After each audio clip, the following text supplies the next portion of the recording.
Hi guys, I'm C2 from uklocksport.co.uk, and this is a video of single pin picking a 5-pin ASEC padlock. Looks like a 50mm, but stamped on there it says it's 45mm, but I'm not going to say that. It's locked up, do not have a working key. I'm going to use bottom of the keyway tension and using the smaller end of this homebrew tension wrench. It's double-ended, but finding using this larger end it hinders sort of you getting your pick underneath the pins, so this smaller one works a treat. So you're literally looking for your binding pins as you go through. Light tension I adjust every now and again. Let's see if we can get this open. No working key, so to the back, gentle tension, and literally just adjusting every now and again.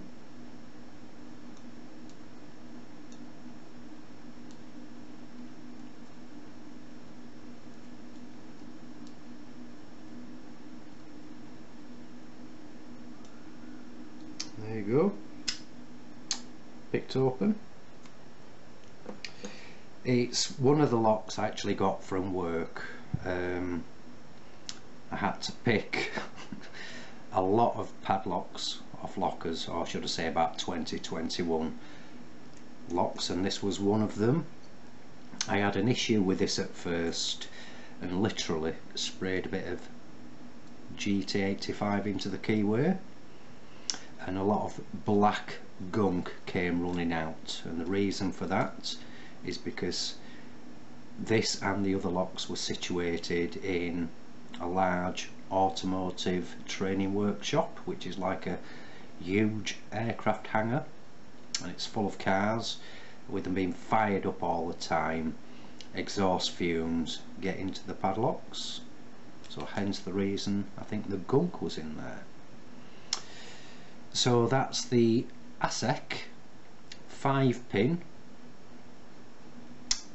45mm padlock single pin pins. So if you are newbies to Locksport guys, why not come visit us at www.uklocksport.co.uk. Thanks for watching, happy picking, and again please keep it legal.